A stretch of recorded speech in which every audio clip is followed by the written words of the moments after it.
Links to previous episodes are given in the video description, so don't forget to like, subscribe and share the video. When Fate Sparks Vengeance. Episode 2. Chapter 16 Behind. I love the way the stars adorn the sky. When I was younger I used to believe my parents were stars watching over me, but with time I realized my silliness, but it wouldn't hurt believing they were. If they were, I hope they know how much I love them, how much I miss them, how badly the world is treating their little girl, and she stayed strong. I wouldn't mind being a star leaving this cruel world. Death won't hurt, but I had made a promise to my dad I wasn't backing away now. They were the only ones who genuinely cared about me. I held onto the necklace tighter. Kieran wasn't a part of them. I'm still a bit confused about his intentions, and he knows that I hate him, but I'm glad that he's here. I love them too, Kieran says, with a sigh. Sometimes all I need to do is come here and let go watching the stars. I almost laugh at the hypocrisy of it. How could he possibly understand how I feel? Look, he points his fingers. A Persian horse. I can't see it, I say, not recognizing my voice with this weak one. Here he pulls my hands, sending sparks where he touched, pointing just like his. I'll show you, using both our hands to trace out the imaginary horse. Ha, I chuckle as I see its weird shape. I usually thought the stars were stupid, like why you so goddamn finer than me, he pouts. Don't flatter yourself, I scoff, smiling. You don't think I'll make a pretty star like that one over there? He points out a small one in a small orbital space with no star close to it like the others. It was isolated but still glowing. That's you, Kieran emphasizes. The lonely part was true, but I was in no way pretty. I look away as the ache in my chest overwhelms me. I'll never be pretty, always be a pathetic slave. I start to leave his arms, but he doesn't let me, pull me back and hold him tighter.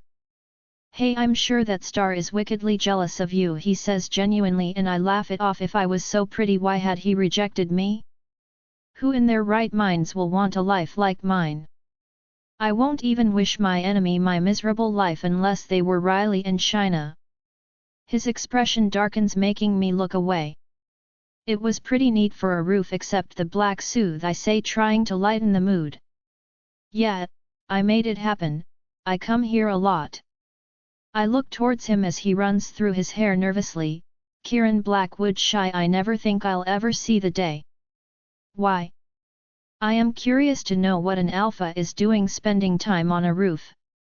Well, sometimes I need a break from everyone, plus I got my own, let's say. Bedish? I asked, puzzled.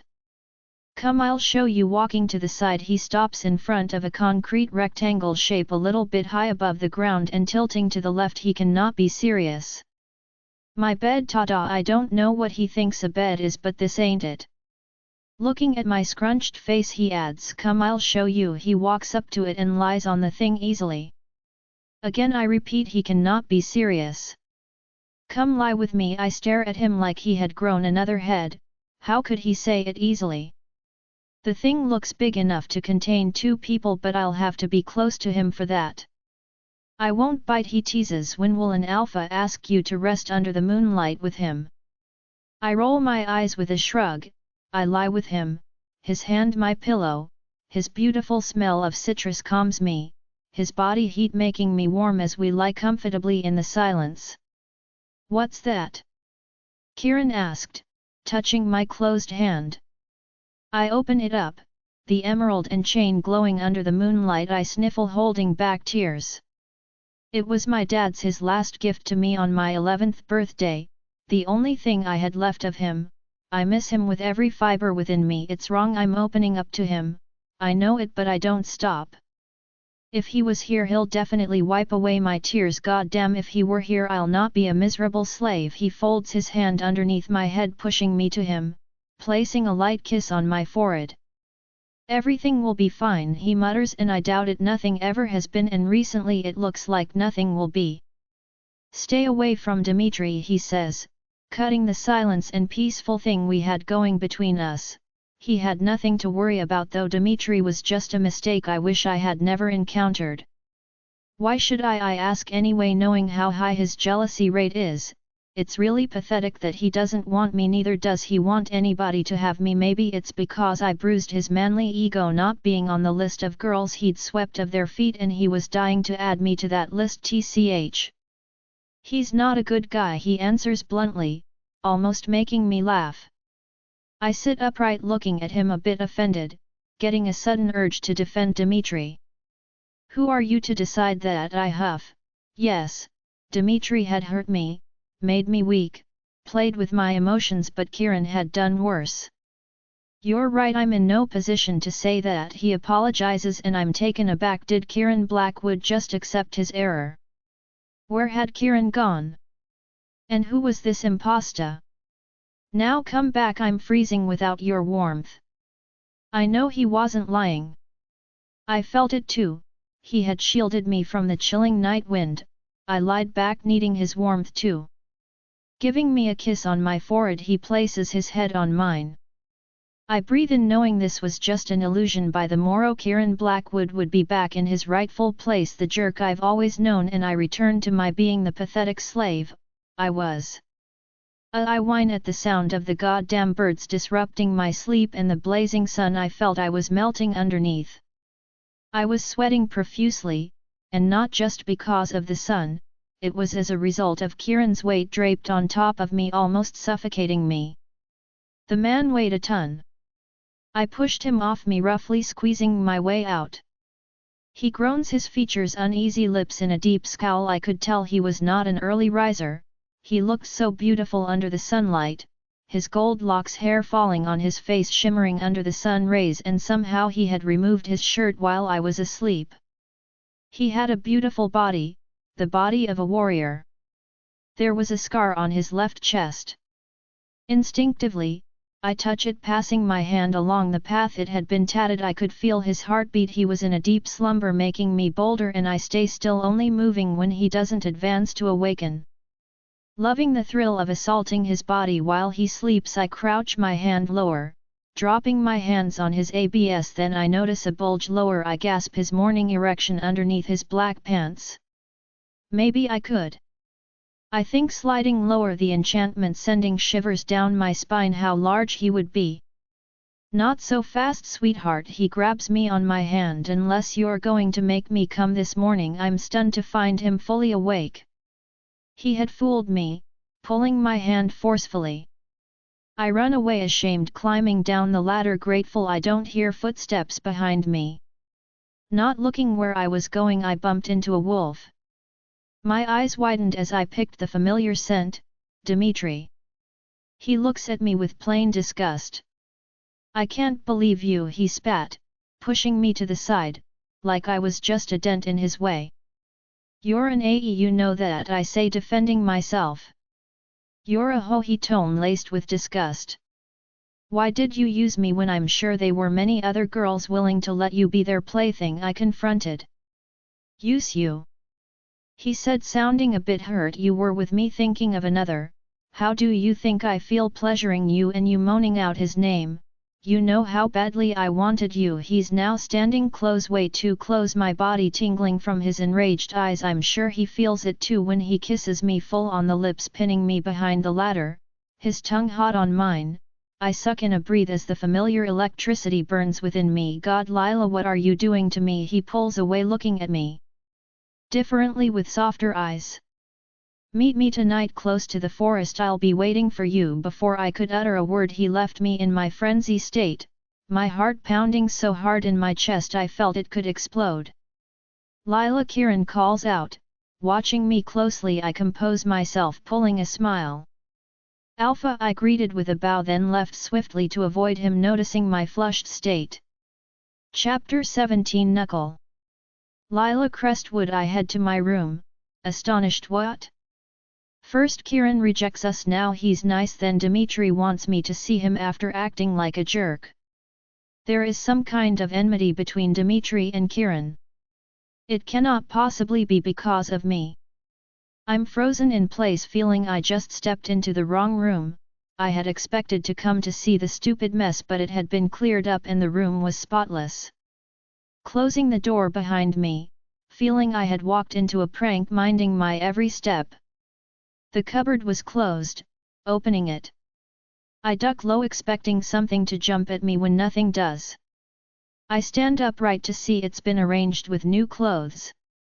How? Stunned, I asked, threw my hand through the soft materials. They were more than the first, smelling of new linen and jasmine, sliding the last cloth I saw into 2 boxes, one of which I recognize as one I kept in my old necklace and a new one way different. Opening it, I suck in a breath, awestruck. It was an emerald green necklace, but unlike my father's, shaped like a eardrop, this one was of a flower. I glazed my fingers on the flower. Kiran, I whispered, overwhelmed. This was a real thoughtful gift. I noticed a note underneath it. Because you remind me of Jasmine. So this was all this was about. It had been Kiran all along. Somehow I knew it but couldn't come to face the truth. I blink back, happy tears picking up the chain. It twirls in the air, shimmering under the light source. I absolutely loved it, placing it back. I see the old box opening. I see the broken one and its pieces, reminding me it's payback time, dropping both necklaces as I close the cupboard, exiting the room, plotting as I walk by. I go to the storeroom, grabbing a glue, and then the kitchen for food coloring. The chef looks at me weirdly but doesn't utter a word. It was payback time. Riley had left the room wearing a bathrobe. I sneak past her into the clean bathroom. It was a lovely place, smelled of lavender. I didn't come all the way to enjoy the smell. Hurrying, I opening all the cupboard and shelves. Gosh, how can someone as ugly as Riley have so many lotions? Grabbing the first one I touch, I poured in the glue and blue food coloring. I shaking and fidgeting, grinning evilly. My smile disappears when I hear footsteps. Oh no, Riley! I walk out the room, exhaling as she walks in, not spotting me. I hurry out the room to tend to my other duties. Patience is a virtue, and honestly it was worth the wait. The screeching sound finally came like a blaring alarm. I walked towards where it was coming from. Shaina was pulling Riley's hand that was stuck on her blue hair. I burst laughing as Riley cried she should pull harder. Gosh, I wish I could save this moment and replay it over and over. Ugh! Shaina struggled to pull Riley's hands, they both fell back with force. No! Riley cried. Her hand had come off, but with a fistful of hair leaving the part it came off bare. I laughed harder at a screaming Riley. That'll show them not to mess with Shaina, you're next. Laughing hard in front of them, I tried walking away, both of them glaring at me. You caused this. Riley pounced with one hand on her hair, looking silly, coming at me before she could take a swing at me. I give her a hard smack on the face. Angry, she recovered and tried to grab me. I moved out, catching her wrist, twisting her hand behind her back. The harder she struggled, the higher I pulled. Don't you dare mess with me again, I whispered, pushing her as she falls on her face in pain. Without looking back, I step away, pointing at Shaina, then my eyes a gesture meaning I'm watching you. The moon comes soon, pulling on a pair of new jeans and black shirt. I walk out of my room, my hands shaking. We were going to talk, nothing more, I kept repeating in my mind, trying to convince myself. In some unexplainable way I felt I was cheating on Kiran by going to see Dimitri. I know it sounds stupid, but that's how I felt. We'll only talk about nothing more, I think, one last time. I've noticed a certain edge lately. The guards no longer ordered me around like before, my food had actually been edible and I'm not questioned as I walk through the doors. It must be Kiran's impact. I head to the forest, the same one we had met. It felt just like yesterday I was staring at the handsome man, but now I had a nagging feeling in my conscience that I should just return home and ignore Dimitri. Not like it was going to be hard, he's hardly around. Boo! I turned sharply and my muscles tenses. Coming here had been alert, so I was ready for any casualty. It's just me, Dimitri says, smiling. He walks up to me, kissing me on the lips. I pull away, seeing his hurt, but he easily hides it. Why did you call me here? I ask, walking through the wet grass. The sky was a dull shade of blue with no stars, but the moon brightened up the place. "I thought you wanted to see me?" he asks bumped. "Are you mad?" I did. I melt seeing a fragile Dmitri. "No," I take his hand in mine. He rubs my knuckles with his thumb, but I felt nothing. His hand was warm, but I felt cold. I was going to choose Kiran over Dmitri, and I hated the fact I was going to break his heart. He smiles a bit. "I'm sorry for making you feel that way." He tucks my hair behind my ears. "I'm not using you. I hope you trust me." Taking my second arm, he adds, "I've felt an undeniable pull towards you since the day we met. Please tell me you have too." Dmitri confessed. I stare at him numb. "Yeah, maybe at first I had, but not so much." I was now filled with Kiran's scent. I had it bad cause I could literally feel him. Dmitri's hand tightens around my arms. It was no infatuation. Kiran was behind me. Chapter 18 Hand Dragging. Lila Crestwood. I turn around and see Kiran standing with his head held high, his hair pulled back into a ponytail, hands folded in front of him with a distasteful look. "Let her go," he says simply, but I could hear the edge to his voice.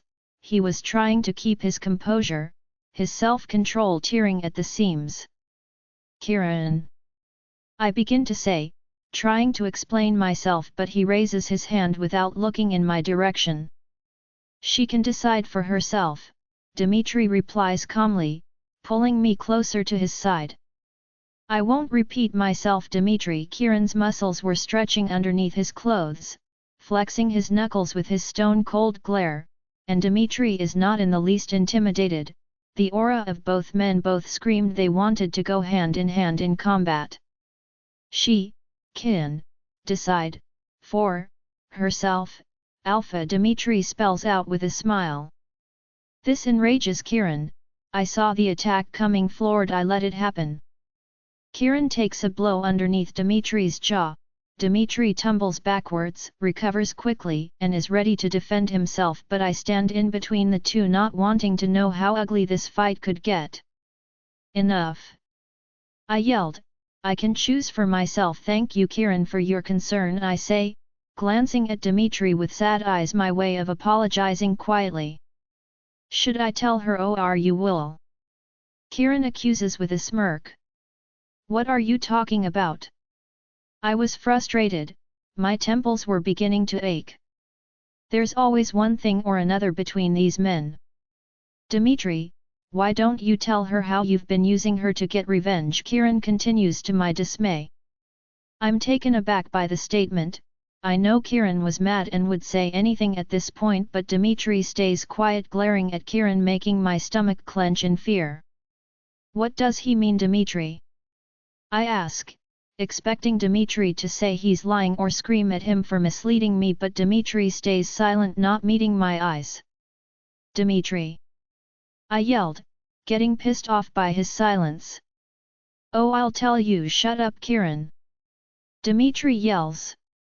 They finally admit what some suspected all along about Archie Busday. "No, let him speak if you have nothing to hide." Glaring at Dmitri while emphasizing the hide. "It was 4 years ago." Kiran started, averting my attention back to him. This beautiful blonde walked into the bar, her hips swaying seductively. She was a waitress in the bar. I had walked up to her and she fell soon enough for my charms. I was already confused about the story and icky. I didn't want to know about Kiran's past flings, but I didn't stop him. I wanted to know where the story was heading. To avoid an incomplete reading experience. We left the bar to a hotel. Dmitri launched on Kiran before he could finish his statement. They both prop up to the floor, Dmitri on top, so he had the advantage, hitting Kiran perpetually. Kiran blocked most of the attacks with his hands. "Dmitri, stop!" I yelled, not scared for Kiran but Dmitri. He could be severely punished for hitting the alpha, but Dmitri had gone berserk, ignoring all my attempts. "I loved her," he said in rage, turning my blood cold. Who was he talking about? The girl Kiran slept with? Distressed about the anticipation, I hurry to part them but get hit by the back of Dmitry's hand in the gut and fall on the ground. This makes Kieran react, pushing Dmitry off him before rushing to my side with a busted bottom lip and sustaining a few cuts on his face. "Are you okay?" he asked, his tone laced with concern. "I'm so sorry, Lila." Dmitry apologies, but I don't look at him. Kieran continues the story, I say, feeling a little ache in my chest. The little twat didn't once mention her mate Dmitry. This bastard knew she was marked but still went along with. Dmitry looked at Kieran repulsively. Even when I walked into the room he didn't stop. Each and every thrust was a bullet through my chest. He saw me but did stop pounding harder into her, and all I did was watch on my knees. My heart was bleeding every time she moaned his goddamn name. Dmitry interjects softly, vividly hurt. "Kieran? How could he do that?" I'm amazed by my shock. He made me watch him K. Riley. I've been blinded by his fake side, forgetting how cruel he had been to me and looks like everyone around him. "But I promise I didn't use you." Dmitry lies through his teeth. "No." Closing my ears with my fingers, I shut your voice. I've had enough of the lies. Lila. Kieran touches my arm. I jerk away. "Don't touch me." I get off the floor, not letting my tears show. Looking back and forth between the two men that had played with my emotions, I was just a ploy in their game, a pawn of revenge and past tides. There's a part of me that's screaming I should have seen it coming, but a greater part showing me how deep I had fallen for their tricks. "Both of you stay away from me," I warned sternly. "You should be ashamed of Kieran and Dmitry. This isn't fair," I whispered brokenly. Before any of them could feed me more of their lies, I turned away, running into the forest. I had settled at the back of a large tree, crying my heart out, my ill fate mocking me with its smile. "You'll have to be smart about it," I hear a soft deep whisper. One I couldn't recognize, and light footsteps grazing through the grass. I wipe my eyes and snort with my sleeves. If it were in any way Dmitry's or Kieran's attempt to find me, I had to run away. Standing up to look behind the trees, I see wolves, sneaking quietly, forming a spacious circle. I gasped, the pack might undergo an attack. I had to warn Kieran. Turning swiftly, I bumped into a figure.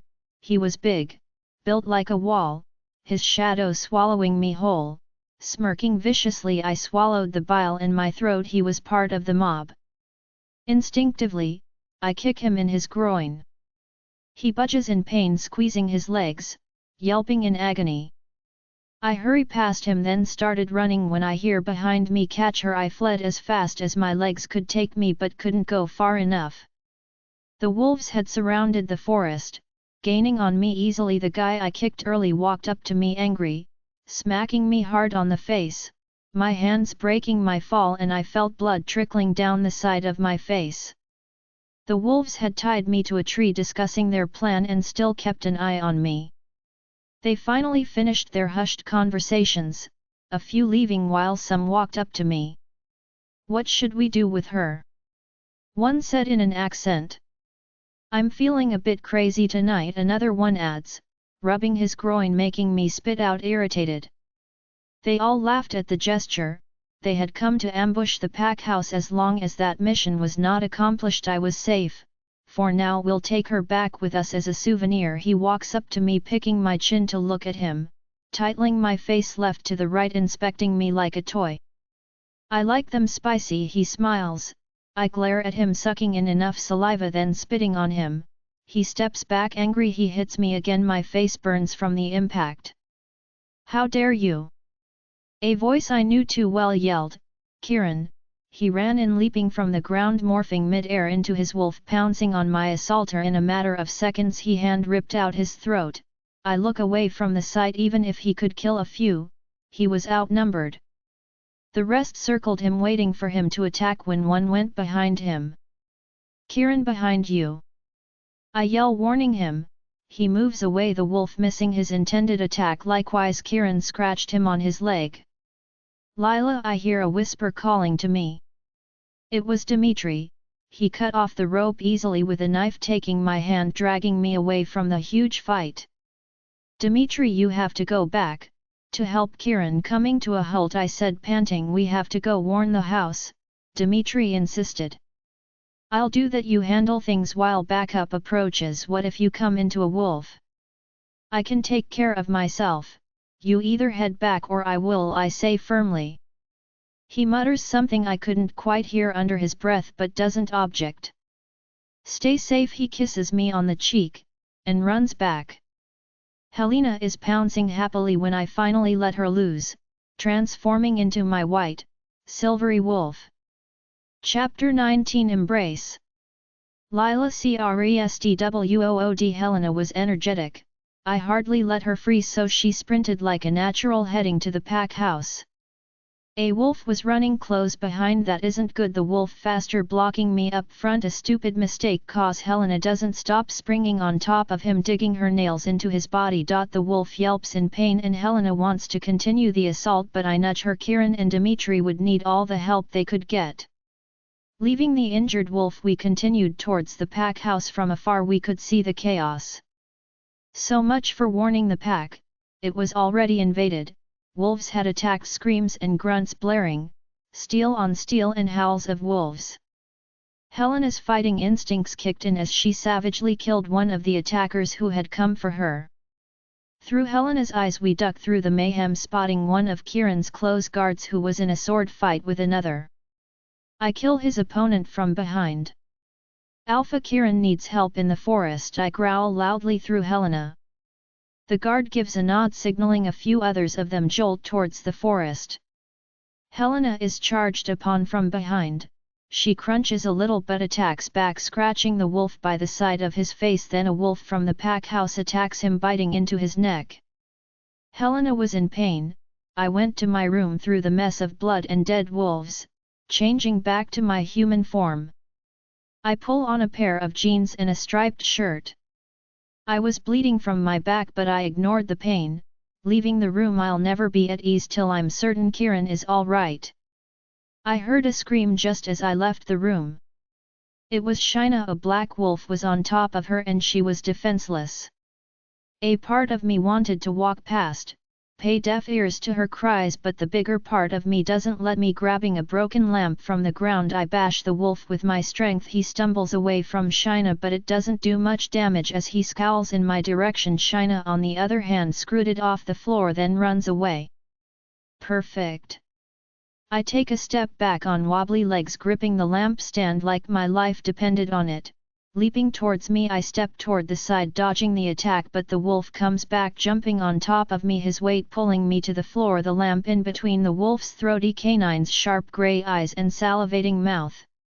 I buck my knees upwards, using a lot of energy to push the big wolf off me. Drawing backwards, I feel a cold blade behind my back, a sword. The instant the wolf leaps for an attack, I pull the sword out. His eyes widened as he transformed back into his human form. He was dead. I push the human off me, standing to my feet, watching as he lays in his pool of blood. Without warning, I'm pulled into an embrace. "Lila!" Kiran breathes, holding me. I'm stunned for a moment, then hug him back. He stinks of blood and grass, but I don't give a damn about the vile odor. The pack house stills for a moment. Nothing mattered except being in his arms.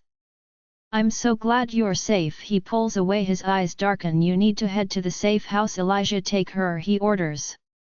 "No, I'm not going anywhere till we handle this. That's for us to decide, don't you think so?" "No, I don't want to lose you. Take her to the safe house, and that's an order," he says in finality. An alpha's command cannot be broken, so I head quietly as the guard leads me to the safe house.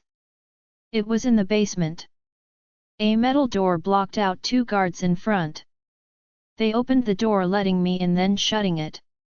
It was lit up by candles. Only women and children were down here, cowering in fear. I hate the fact I had to stay here with no idea on what Kiran is doing. We stayed down here for hours. There was food supply, water, some clothes, and a toilet. Some children over time cried till they fell asleep. Some women prayed while I was pacing up and down the entrance, biting my nails, nervously waiting for someone to walk through. Finally it came, a deep rumble as the hinges creaked open. A single file before he could finish he was saying I walk past him and I'm glad for his sake he doesn't stop me cause I had no idea how I would react with so much adrenaline.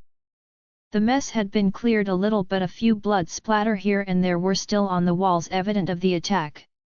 I felt the need to walk towards the left then I heard Kieran he was angry shouting at his soldiers for some mistake they made.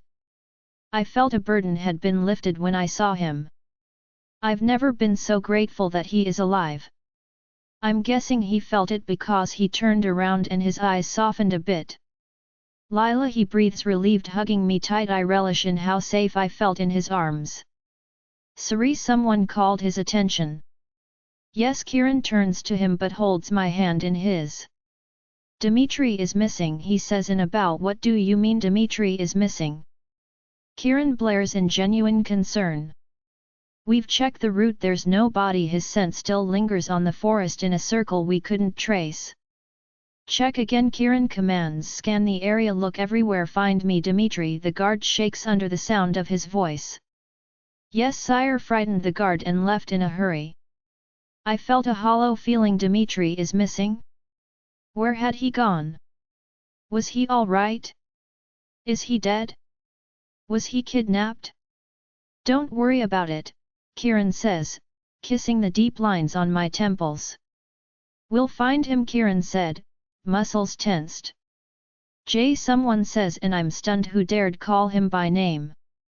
Yes Rustave Kieran replies your dad requests you be present today I looked at the man, my eyes widened in recognition, he was the same man who had called me by my mother's name. He glances at me expressionless, then looks back at Kieran. Where's Shine? Kieran asks. The royal house every royal member is safe there okay I'll report to him when I handle things back here Kieran says dismissing him, with a bow he leaves. Who's that? I ask with an edge, that is clueless to Kieran he just shrugs off. Don't worry about him the good thing is you safe he pulls me in an embrace but my heart felt cold, Kieran was my ticket to leading me to that man, I'll have to be discreet about it, remembering the promise I made to my dad this was my chance to find out no matter what I lose along the way. Chapter 20 Blurry.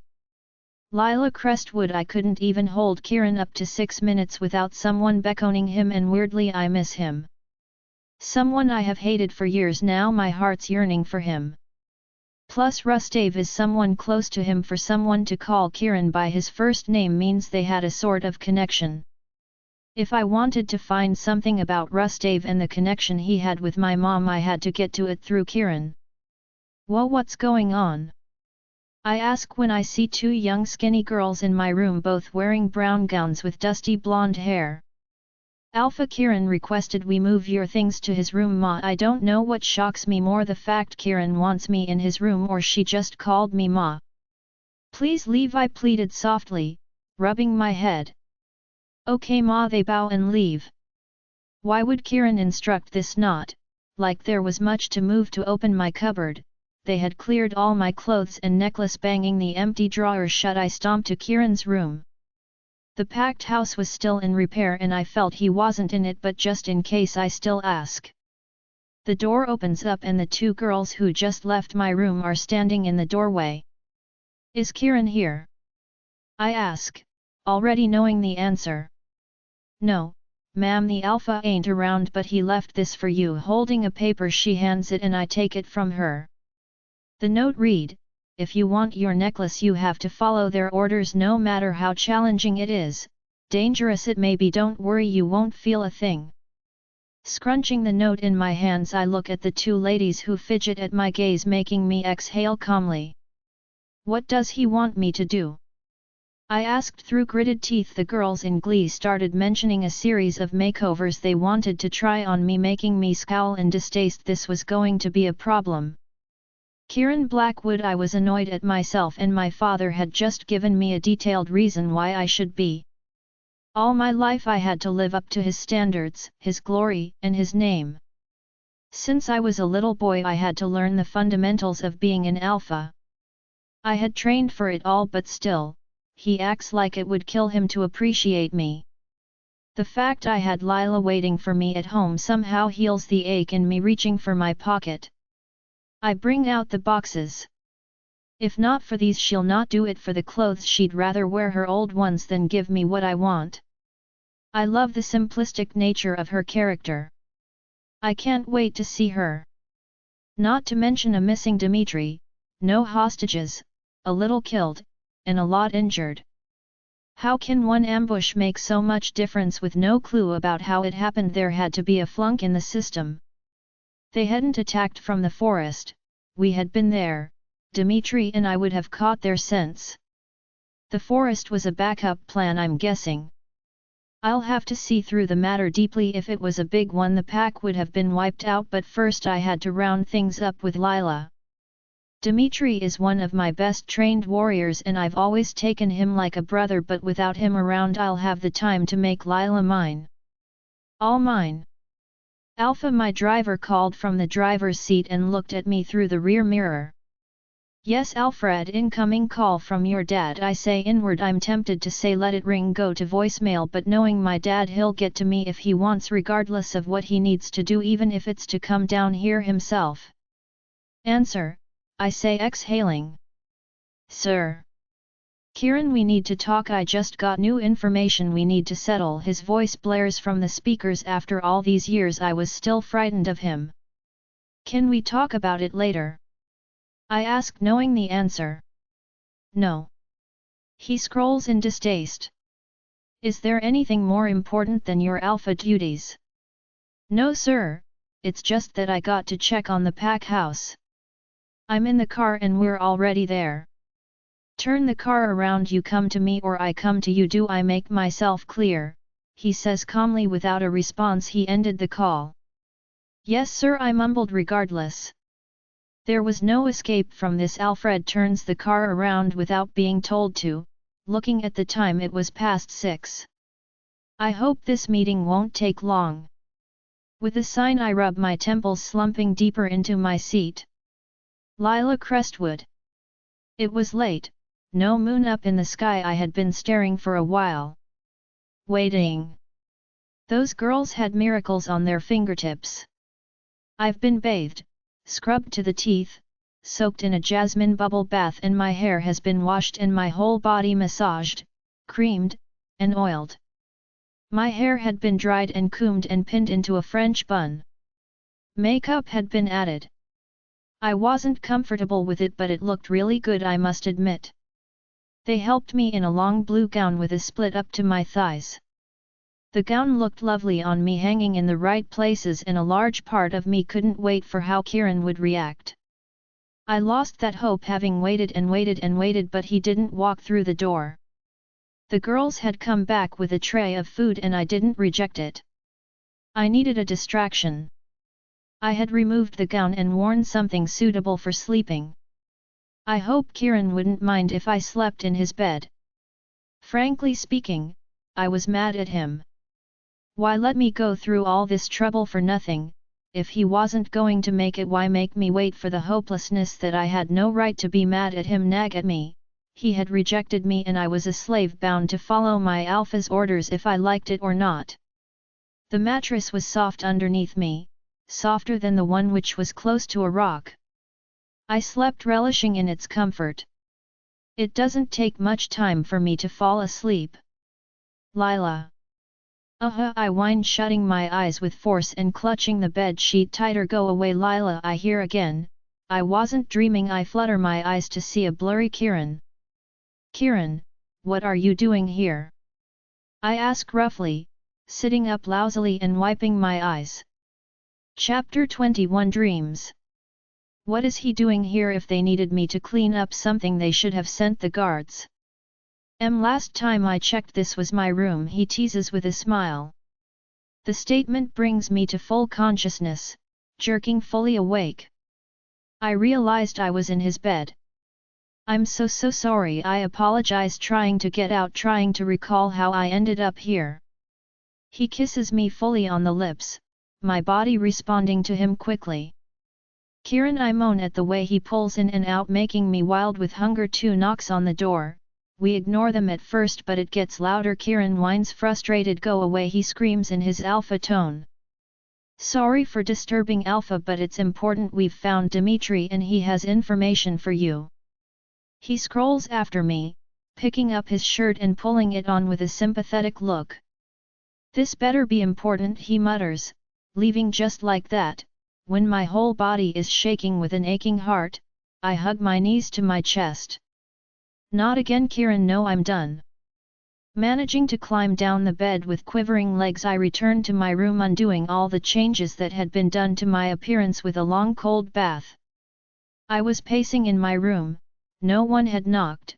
It had been 4 hours since they asked me to clean anything. Even when I tried to, I was dismissed. The free time was a waste because I ended up going out again and returning with the same result. I jumped a little when I heard the door open, but I was glad. Finally, I hated the job I was used to and my hands were just itching to get busy. But like always, my expectations are caught with the legendary Alpha Kieran. Alpha, I greet with a bow. His face slumps a little but he recovers quickly, maintaining his unreadable features. What's with the sudden change? I don't reply. I'm not in a position to be angry at him. Lila, his footsteps getting louder. The urge to step back arises, but it'll be pointless. It was a small room and Kieran was a big man. Kieran, I'm tired, I said weakly. I'm sorry, I had things to tend to, he apologizes, raising his hand to touch the side of my face, but I pull back. Then please go attend to them, I say firmly, not meeting his eyes, feeling a sudden phobia of being around him. I need you to come back with me, Lila, the way you need me. No, I stop him. I prefer to stay here, not getting high hopes that are cut off without as much as a little remorse, I finally admit, hugging my hands around myself. I need you to listen to you. He steps closer. I push into his chest. I was stuck between the wall and the man. That's all I've been doing, it's only led me this far, I begged. It'll only get better from now on, or worse, I correct. The rumors have started and I see the way people look at me. Ha, he chuckles, leaving me puzzled. What does it have to do with us? He leans into me, holding my gaze. Everything, I breathe, gulping. I know you feel what I do, I can read it in your eyes. You're a transparent soul to me. I can hear your heart. Sliding his hand gently on my arm to prove his point, my body shivers from the touch and I feel lightheaded. You'll come with me, trailing kisses down my neck, not waiting for my response.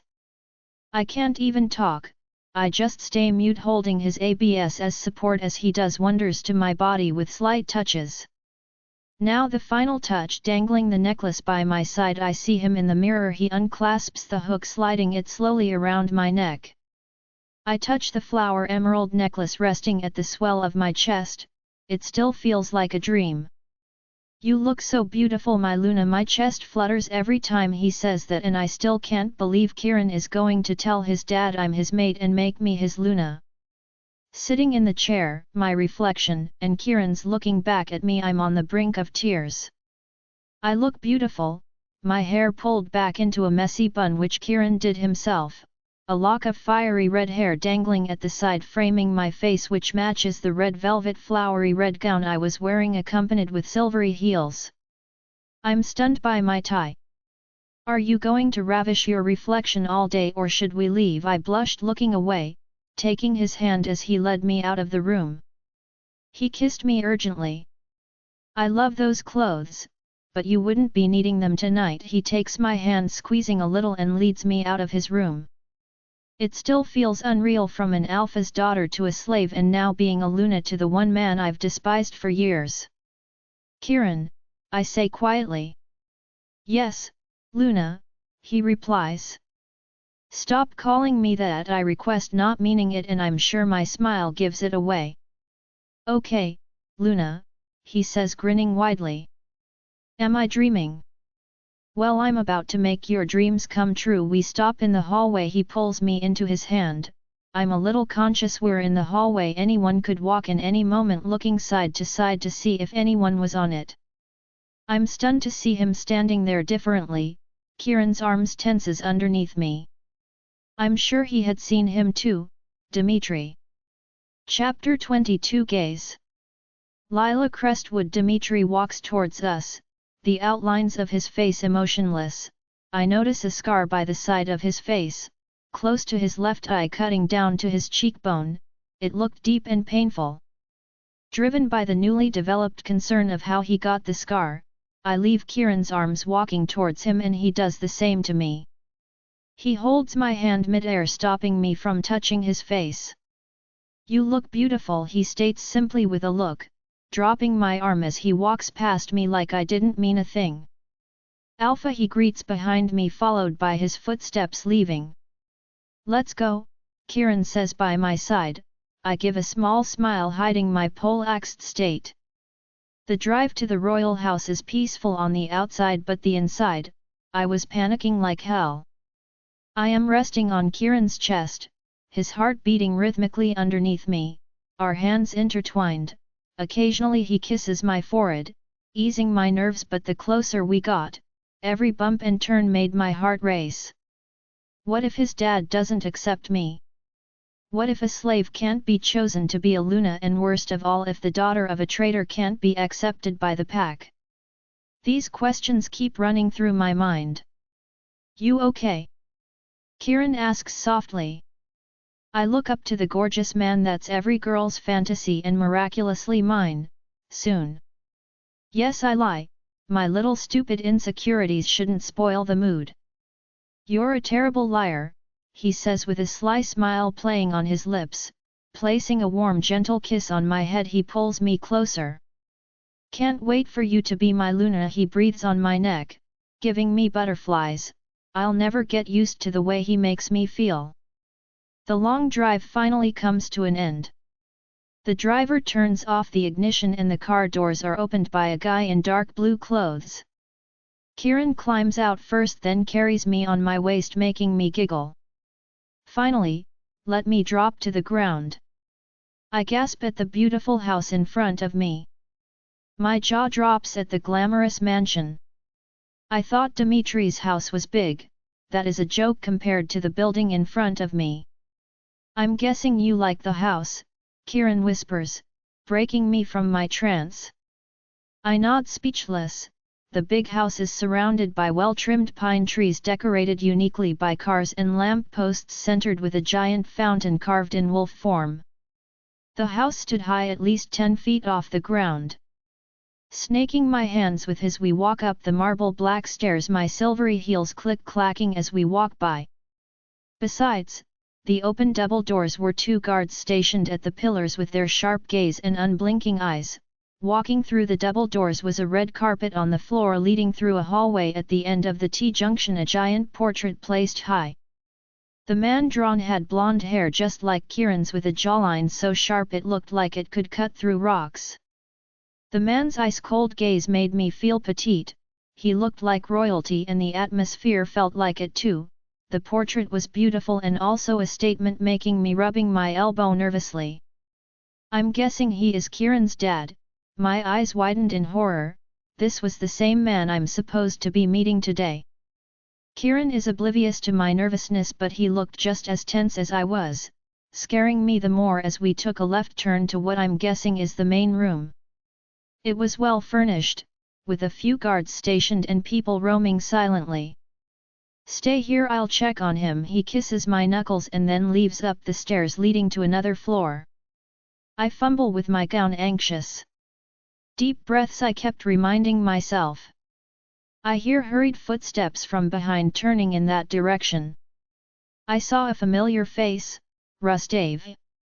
Wherever he was heading seemed urgent because he was in a haste and didn't see me standing there watching him walk out the way we just came. Kieran said I should wait for him, but this might be my only chance to confront him about what he knows about my mom. Keep a large distance between us. I walk casually because I did not want to alert the guards, suspecting I was following him. He hurries just in front of me, taking a left turn. I fasten my pace so I won't lose him. I see his garment just before he disappears into the wall. This side was darker. I notice, no windows or doors and no guards, fixing my gaze on Rustave, just in time to see him walk into a wall. I blink wondering if I had just gone mad. People don't disappear through walls, gliding my hand on the wall. My hand goes through it, a space, I wave my hand through and I was certain, it was a hologram of some sort. Without hesitating I walk through it wherever I am. This place was built differently, unlike the rest of the house. It was built with granite stone, the walls and floors. There were two sides and I have no idea which one to go through.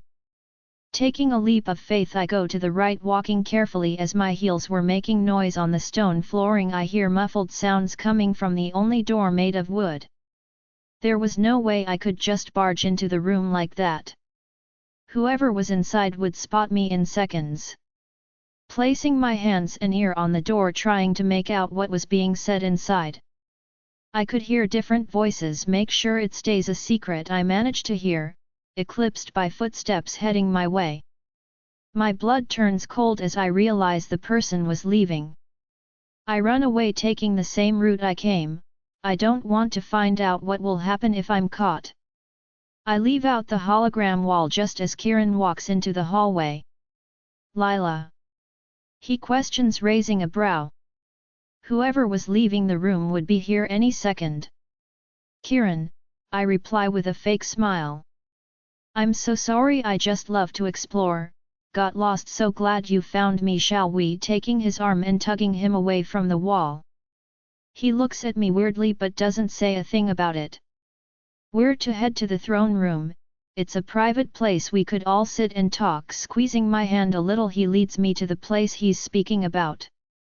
I place a large smile, breathing in as we enter, which quickly diminishes as I see a sketchy face shines with newly dyed hair. Riley standing in the middle of the room. Riley's eyes trail down to where I and Kieran's hand are intertwined. With a sneer she walks, swaying her hips. What are you doing here? She takes my entire get-up with a look, walking up to us wearing a short yellow gown. None of your business, I reply politely with a smile. If there's anything that could spoil today, it's Riley, and I was in no mood ready for that. Haha. She laughs sarcastically. Well, Kieran is my business, she says, ripping my hand away from Kieran's. Stay away from him, she glares at me, standing boldly. The audacity! Without hesitating I grab her arm, turning her swiftly, twisting it behind her. Get off me, you stupid, she screams in pain. I'm about to put you in your place, you nuisance. If you ever touch me the way you just did, I'll yank your arm off, I threaten, silently applying more pressure to the arm while she squeaks, a triumphant smiling settling on my face. What's going on here? A voice blares through the room, his words bouncing off the walls, giving it a small echo. I push Riley away, immediately cowering towards Kieran and seeing the large man walk with two guards beside him. The portrait must be of his younger self. Now he had deep lines on his stone-hard face and aging hair pulled back into a ponytail, walking with a struggle but head held high. Wearing a black top, the edges and shoulder blade designed with leather, heavy designer pants and spotless boots. I gulp hard as his eyes scan the room, gaze settling on me, taking me in from head to toe, expressionless, his piercing gaze making me feel like he was looking into my soul. Kieran wraps his hand around mine, a gesture that reminds me to breathe. Sire, Kieran says with a bow, pinching my arm, and I also do the same, just like everyone else, as he takes his place on a huge chair decorated in the style of a throne. Son. The man says calmly, but his rough tone gives an edge to it. Riley dear, why were you screaming? I hope you and China aren't involved in anything that harms my grandchild. Grandchild? I question inwardly, which Kieran voices out. Grandchild? He asks, the impression on his confused face matching mine. Yes, son, don't you know Riley is pregnant? Chapter 23 Punishment. Kieran Blackwood. I woke up with her in my arms. That's the best feeling I've ever had. Her neck has 2 dented marks. Last night I realized I marked her. I didn't mean to, but she was too good to resist. I trace my fingers on the mark and she judders. Good morning, I greet, kissing her head. She mumbles, exhausted. The sound makes me smile. It was her first time and it made me prideful that no other guy has touched her the way I did. I didn't mean to wear her out, smashing her even when she had passed out. She was addictive each time, and I wanted her more. You sleep tight baby, don't bother, no one will disturb you till you are ready. Kissing her temples she snuggles the bed sheets tighter. I get off the land and bed and quickly dress in my rumple clothes, looking back at the damsel in my bed, her red hair covering part of her face, my Lila. Ah Kiran, finally you are needed in the main room, your tailor is there to help design your suit. Don't let anybody into the room, I instructed the guard stationed out. He nods on the command and I draw my attention back to the messenger. A suit. I have a question. If I didn't have hundreds of them, why do I need a new one? Your dad ordered it, he expects nothing but perfection in the coming celebration, right? Another thing that needed to be taken care of. Just for the moment, I say inwardly, exhaling, going to do my father's bidding.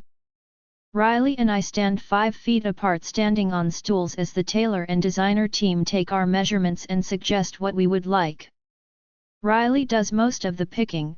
No choice, I object because I feel the whole thing is a waste of time and I have other matters to tend to. Why did we need new handmade ones when I could easily sign a check and get one? I keep my emotions intact, not bothering to act as my father isn't in the room. Riley kept her distance and for her sake I was grateful. We've not had the opportunity to talk, or I haven't gotten the courage to take responsibility for a child from someone I don't want. It is a big deal. Riley was just another fling that managed to stick and didn't budge, somehow managing to get into my sister's heart and now my father's. A mistake I regret gravely. I can't even stand to look at her anymore. It was a wonder what I saw in her at first. That's the thing I didn't see. I was blinded by my ego and plans to anger the moon goddess. Now she was repaying the favor. The arrangements had been made vastly in a short space of time, not a thing out of place. That was always his rule, perfection or perfection. I see her walk down the stairs looking better in that maid's dress than Riley in her fancy clothes. I see her look at Riley and a sudden sadness engulfs her features, making my heart ache. The mark has started taking its effect. I know she's just overwhelmed by all this just after the night we had just had, and I was betrothed to another woman. I had prayed she would be too exhausted and sleep throughout the whole goddamn thing, but I should have known better. She was a strong lady I admire wholeheartedly. Oh Lila dear, will you come here? Riley called out to her. She puts up a facade, but I can hear her bleeding heart. Get me a pen and a piece of paper, I ordered, a maid holding an empty tray. Yes Alpha, she says, swiftly returning with what I asked. I scribble a note to Lila. I'll love her to sleep by my side tonight again and maybe try to assure her that my promise still stands no matter what happens here tonight. Lila was looking at Riley like she had grown another head. I stride to the table passing Lila, locking my hands with her, and she takes the paper. She's needed elsewhere, I say, smiling at Riley and kissing her a ploy so she won't object. As a puppet, she does exactly what I expect, dismissing Riley and looking at me like I was the moon. I avert my gaze to Lila as she's walking away. Alpha Kiran, someone calls, drawing my attention, and that's how the night continues. A lot of greetings and congratulations that I fake a smile through. Ladies and gentlemen, as his voice blares, I knew it was Lord Blackwood that was about to be announced. Classic. Even on my day, he was still the center of attraction. He stands alluring, glowing in his power, a flare of perfection. I always knew where I got my good looks from, and something happens that stuns me. He smiles at me. It may be just for show, but I had never seen him smile at me that way since my coronation of being Alpha. I return the smile, which he quickly deters towards the cheering crowd. I sip my glass of champagne as he starts his speech. I feel Lila, her essence that clung to me as the gift of the mark. It was more intimate than the mate bond. We can tell each other's thoughts and feel each other from a far distance when the process has been completed, but I still feel her. She is scared.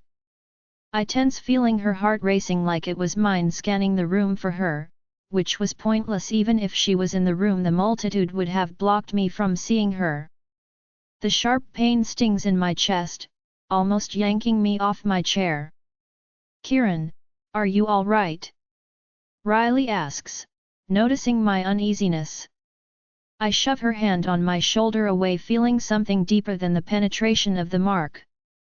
I was heartbroken. "Everyone stands up to cheer for something," Lord Blackwood said, "and so do I." I stand up from my chair, drawing a lot of glances. I smile grimly, striding casually, following her scent out the hall, ignoring Riley, who was calling out to me, and the ladies who kept trying to flirt, but I was drawn to none, hoping the pain in my chest won't lead to the outcome it represents. "Demi," she moans. I fasten my pace, walking just in time to watch the scene of Dimitri thrusting in and out of her with his fingers while kissing her, and she lets him. I stand back, holding the wall for support, trying to control my ragging breath, squinting my eyes shut to stop the tears from flowing. "Lila, how could you? After the night we had. I see the dreams and life I planned for us crumble in ruins. I wanted her badly, but it drives me mad now she is with that son of a asterisk. She made her choice, now I'll make mine." Stomping off back to the party, I stop a waiter grabbing 2 glasses of champagne, choking each of them down and grabbing more. Soon I couldn't feel the pain in my chest. I couldn't feel anything because the alcohol made me numb. The liquor kicked in sooner, making the room spin, and I love the thrill. Riley looked ravishing in that dress. I smile wickedly. Why don't I repay the favor? "Kieran, you're drunk," she says, stuttering. "Ha!" I laugh in pain. "So what?" I drag her into the room, ripping the top part and revealing her small boobs. I stop and stare. She was nothing like Lila. "Demi," I hear her moan. I grab Riley on her. She arches her back, giving me more access and tugging on my hair. "Oh my, Kieran," she breathes. I pull away, hating the garment in between us. "Strip," I order, which she quickly does like the hoe she is, wearing only purple panties. "Turn around, you slutty asterisk," I say. "You want me, don't you?" "Yes, Kieran," she begs, and I don't hesitate to give her what she wants. "Yes, Kieran, yes." Lila was coming. "Kieran," she screams, gripping the headboard of the bed. I turned to see Lila. She looked broken, falling to her knees. I almost stop, but I remember Dimitri in her and continue smacking Riley. "She is close." "Kieran," she screams, but I was not close to mine. I wanted Lila to be as painful as I want to admit it. Pulling out of Riley, I walk up to Lila, and she is in tears. "Why?" she whispers, looking hopeless. The nerve of this girl. A small part of me was hurt seeing her that way, but a larger part was irritated. Wearing back my pants, I don't spare her a glance.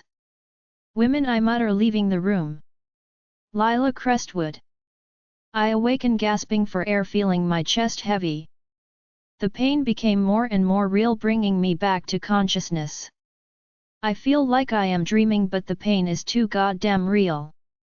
"How? Ah!" I scream, rolling off the bed and hitting the ground with a painful thud.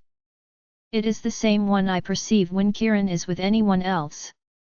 Tears pool from my eyes as it accentuates. "It can't be real," I say in denial. "Kieran has changed, hasn't he?" Getting off the floor, it is a miracle my legs could hold me. I try to control my tears, but they just don't stop. "I need you to trust me." I could hear him say he had begged me. The mark of his change evident on my neck, or is he just an excellent actor? Holding on to the door frame, I hear Riley moaning from inside. The sight could damage me forever, it could leave me shattered. I may never be able to recover from it, but I had to face it. The door was slightly open. I stumble in as another crashing wave hits, like someone was slamming a hammer into my chest. It wasn't a daze, Please tell me I'm still sleeping and this is a nightmare, I cry. I'm sure he couldn't hear through his foreplay. His footsteps were getting louder towards me, looking up at his blurry image. Why? I cry, not expecting a response. After all his promises, after the night we had, why did he mark me only to betray me in the end? Why, Kieran? Why do you keep making me look stupid even though over and over I picked you? I didn't give up on us, getting slapped in the face hard each time. I had no energy in me anymore. I was done fighting my ill faith. I feel sick, hurt, betrayed, angry, and sad, and my emotions are all in a twirl because of this man. Women, he mutters, walking out of the room. Along the line, I realize he knows about Dmitri. This is my punishment for my infidelity, letting my desire get the best of me, something I have always done when Kieran is the subject matter. Dimitri's voice plays in my head thick with emotion. When Kieran breaks your heart, I'll be here waiting. I glanced at Riley, who was smiling wickedly. You can have him, I say, wiping my tears. I pick my wounded, vulnerable self off the floor. Deep down I know I am going to regret my decision, but it was the right one. I hope. Chapter 24, Disrespecting. Having nowhere else to go, I return back to Kieran's room, glad he wasn't in. I head to the bathroom and vomit. Clearing my stomach still didn't relieve me, so I grab a toothbrush, not caring who had used it, and squirt a large amount of toothpaste, scrubbing my tongue violently till I drew blood. I felt shattered. The pain kept gnawing in my chest, making me cry out, reminding me I was utterly alone. I always had been. Rinsing my face with water, I look up at the mirror at my puff-reddened eyes, and rosy cheeks that hurt. My lips had a bit of a swell and my hair a mess, my reflection matching my bruised state. We'll make it, I promised silently, touching the cold glass mirror with shaky hands just like the rest of the other nights. This was one I had to live through. The glimmering necklace catches my gaze, dangling on my neck. Touching it makes my heart ache. Another lie. Another empty promise I pulled off my neck with force, breaking the chain. It was something I had held a certain value to and had grown to love dearly, but this was the first step to moving on I had to take. Leaving the bathroom, I dropped the necklace on the bedside table. It didn't feel right. In his angry state, I wouldn't want him to destroy it. It was a gift, my first and maybe my last from me. I'll hide it. When next he gets dressed, he'll see it. Or if he touches the cupboard at all. The clothes looked new and untouched, and I'm sure he gets a new one every week. I'll just put it in a box and drop it. He wears watches, so it won't be hard to find a box. Opening the first drawer, it was filled with paper clips, documents, some files, but no box. I proceeded to the second one, a key welcoming me. Picking it up, it looked familiar. Recalling when Rustave had been clutching the same key in his hand. Is it possible? Maybe. There was no harm in trying. Shoving the drawer back in place, I hurry out the room. It was night time and everyone was exhausted after the party, but the guards were still alert. I don't even bother sneaking. I walk boldly through the guards and no one tries to stop me. Entering the dark hall, the lock was still in place. Taking it in my hand, I pushed the key that fits perfectly. I removed the lock, pushing the door steadily. A figure rises slowly, looking in my direction. Her face was almost unrecognizable, blood was dripping off her mouth. She was severely injured, covered in bruises, and her legs had been chained. But her vanilla essence and red hair was still a solid mark that made me drop to my knees. She was my mother. Mom. I whispered, overwhelmed. Lila, she says weakly, coughing out blood. How? What? When unable to form a sentence, I held her gently. She looked like she would break, so thin and feeble. I wish I could tell you it's never too late. You must have a lot of questions. Melissa, East Coast of Virginia. Please forgive me, my dear Lila. I love you. She goes into a fits of cough and I try to help her till she goes numb. No no no, she became still, her unseeing eyes looking up at me, with no pulse. No. I cried in agony. I can save you. We have the blood for healing. Please stay with me, you can't just leave your mother. Tell me this is just a bizarre nightmare. I was still in bed. My mother isn't dead in my hands. Please tell me that I have lost my mind hallucinating. Footsteps were heading here, bursting through the door. What are you doing here? I'm guessing, a guard said. If I am touched in any way, that would be the last thing they'll ever do. I rocked her on my legs and still couldn't believe she was dead. My mom. Lila, a voice I knew too well called, one I didn't want to face now. Lila, what? Stay away from me, Kieran Blackwood, I yelled with raw hatred, meaning every goddamn word. They had tortured and kept her captive, and he had a spare key to this room, so feigning innocence in front of me was going to lead us nowhere. What's the cause of the wrecks? Lord Blackwood's voice echoes in the small room. If it was any other day I would have felt intimidated, but now I dared him to try to make a move at me. I've already lost it all, the feeling of being separated from her for so long only to reunite again, and she leaves. Forever. This girl is getting... Stop, Father, Kieran warned sternly. That was the first time I've ever heard him stand up to the man, but I couldn't have cared less. Take care of this, or I'll do it myself, he says, stomping off, and I hear a few others leave, but I could feel him in the room. It was unfortunate I couldn't erase the mark from my neck. If I could, I would have done so now. Kieran Blackwood is someone I wanted nothing to do with. That's just your anger speaking, he says calmly. You don't have the right to talk to me, Kieran Blackwood. I know tonight.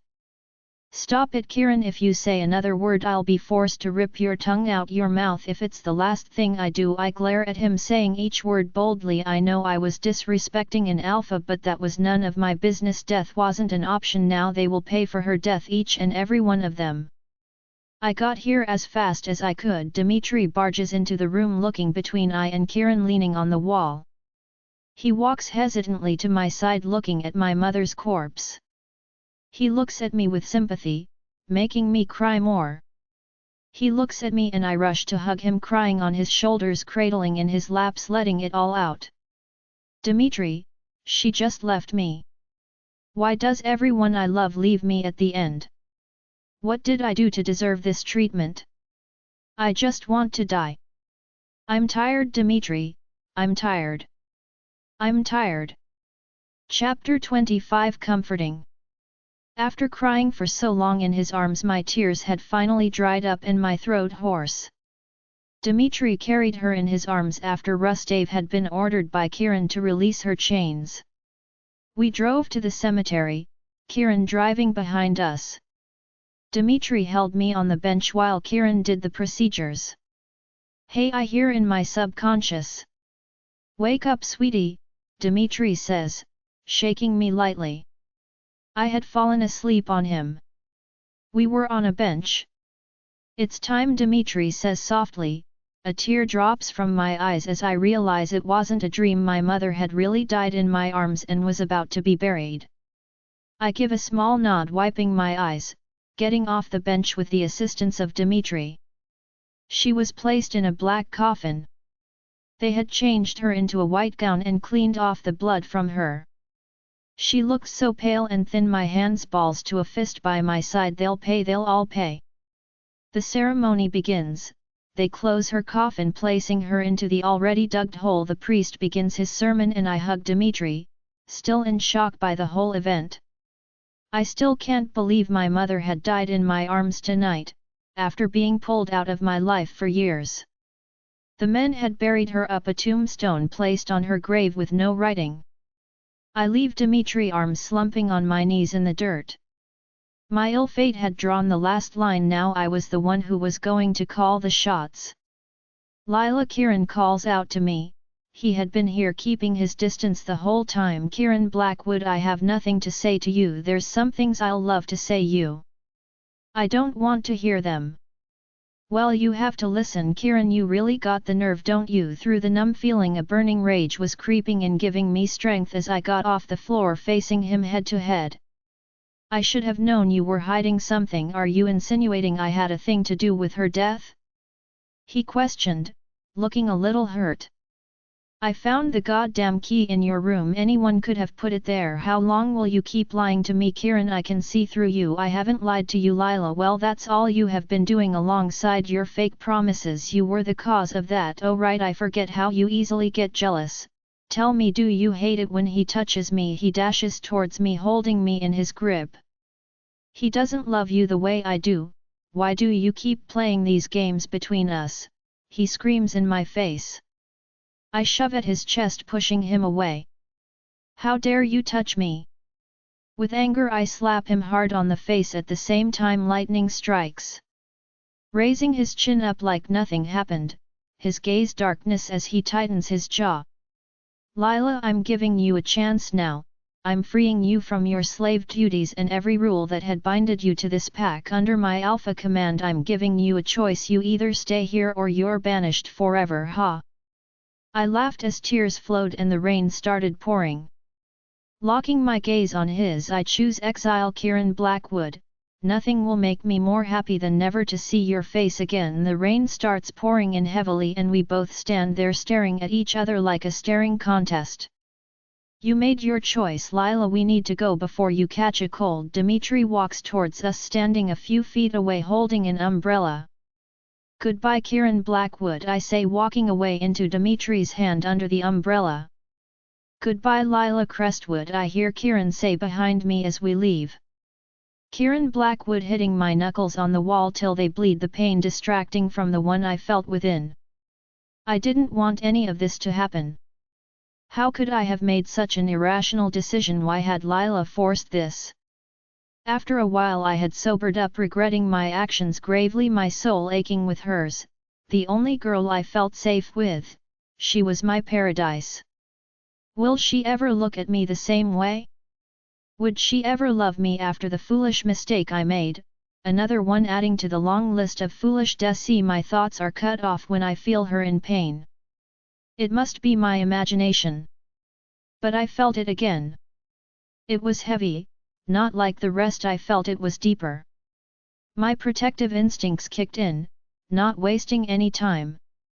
I exit the room following her scent. Leading me to a hallway, her trail stops just outside the wall. It must have gone crazy, the alcohol must still be acting up. Cause what? The strong surge in my chest makes me touch the wall. I almost toppled over the empty space. Walking through it, I'm led into a dark room. How had I not been able to be here before? It was something I would figure out later. Following the passageway, I hear her sobs from inside the room. Lila! I call, seeing her on the floor crying. Lila, what? Stay away from me, Kieran Blackwood. I'm a little broken by her words, stunned at her tone. Her eyes were bloodshot with a woman in her hand. The matching red hair and the way she held her made me know she was a relative.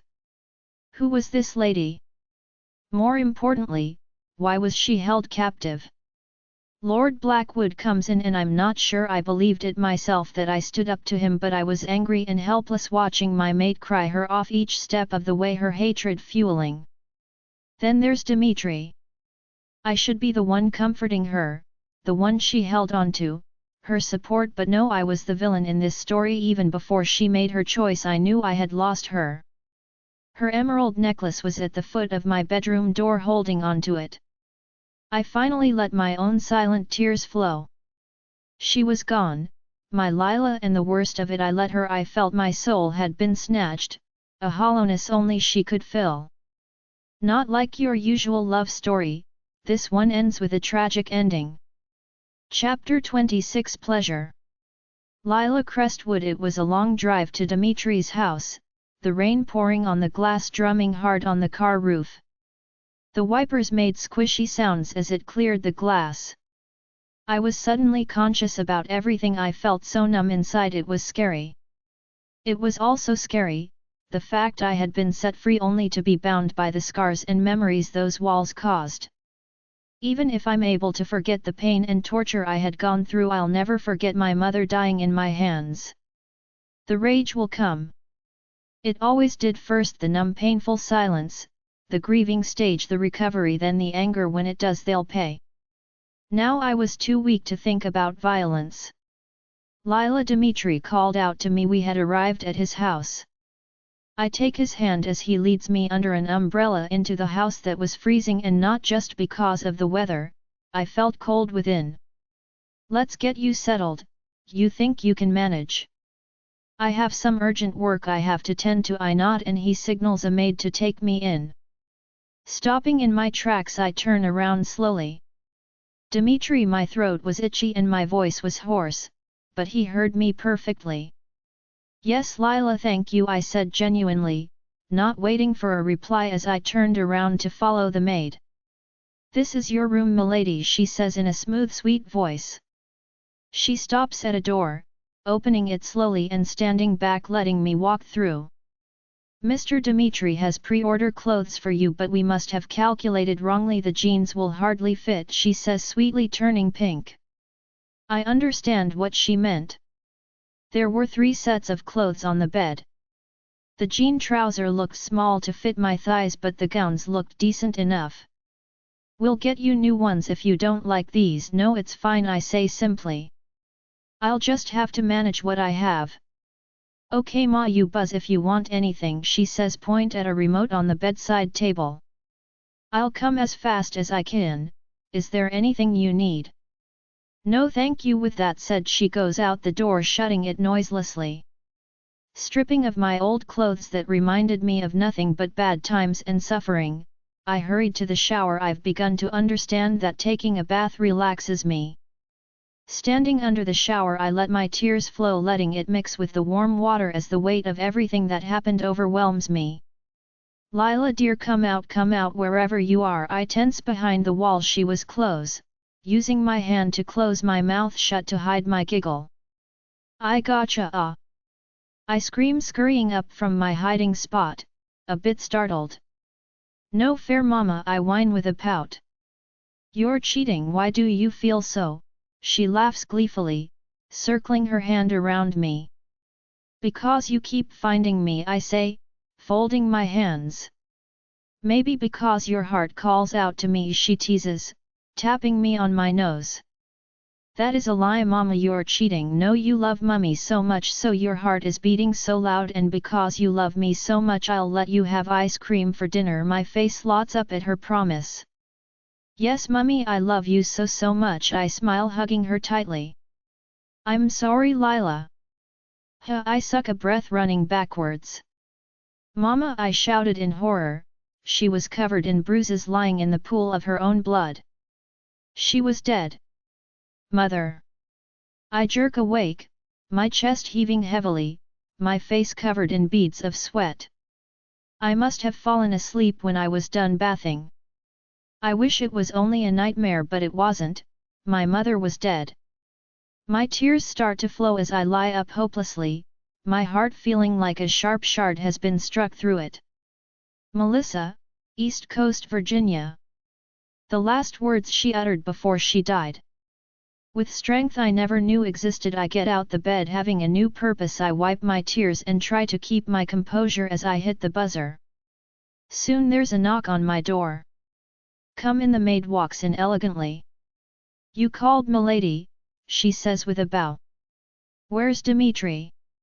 He's currently in his room. I can go call him if you wish. No, that's not necessary, I'll go see him, just lead me to his room. Okay ma. I follow quietly behind her, letting the beautiful walls, artworks, and lighting distract my turmoil feelings. We're here milady, thank you. I give 2 knocks on the double door. Come in, I hear from the inside. I walked in, looking into the room that was a lot bigger than the one I was staying in. Drop them on, Dmitri starts to say, but stops talking when he sees me. Oh Lila, I was about to come see you. My eyes trails down to his chest and abs, and I drink in his beauty with my eyes. He was wearing a towel tied to his waist, and looked like he just had a bath. I could tell by his still wet hair my hand was itching to run through. A sly smile plays on his lips as he looks at me in the gown I suddenly felt conscious of. I'm sorry, I stammer, looking at the floor, not knowing how to act in this situation.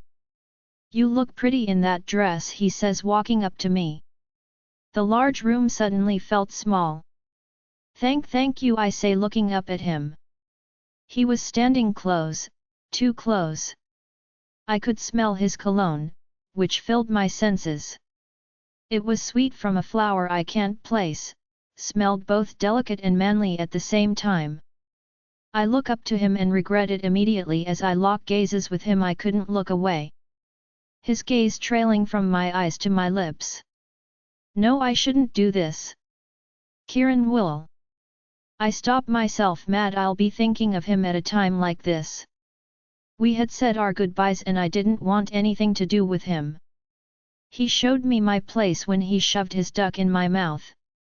Making the first move, I kiss Dmitri.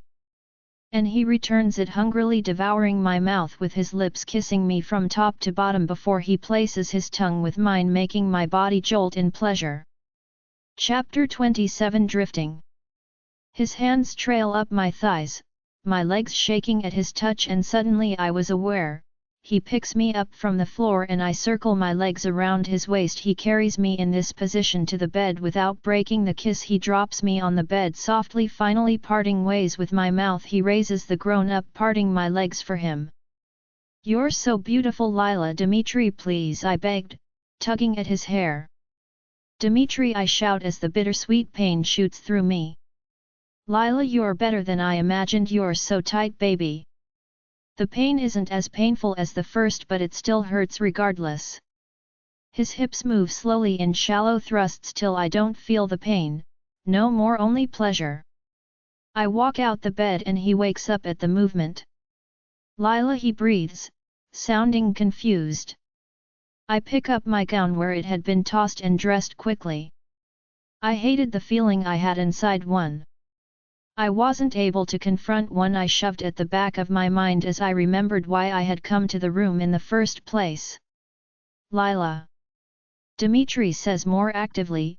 I don't look at where he is lying, I just walk up to where his towel is, picking it up and folding it. Lila, what's wrong? He demands in a strong tone. East Coast, Virginia, I say simply. Hey. He questions, walking out the bed. I can't help fluttering my eyes away. East Coast, Virginia, I repeat. I need to go there. Right now. He says, moving a brow.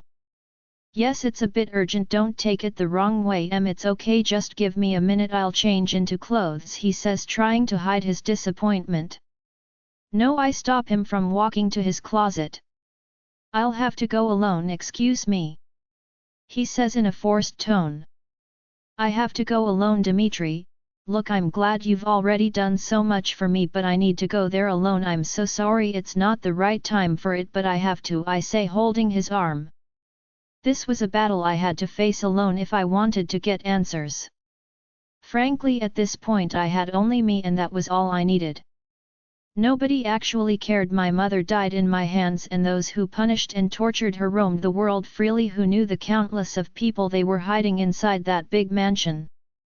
The pieces were so many and none fit in place. And letting my desires get the best of me wouldn't get me the answers I seeked. If you insist, he says grumpily. But I'll have to drive you there. You don't know how to drive a car. He had a huge point there. I ponder on this logic. I don't know how far the distance is, if I'll be able to walk there or not. Okay, you'll drive me there, that's it. Yes, ma, he teases. He leans in for a kiss, but I look away. Dmitri has been nothing but an angel to me, but this was not something I wanted. My emotions always lead me to the wrong sides, and I didn't want that anymore. I wanted to kill all the emotion I had till it killed me. Let's get going then, he sounded a bit hurt. I wanted to say something that would help us, but I stayed mute, scared I'll say the wrong words and he'll take it the wrong way.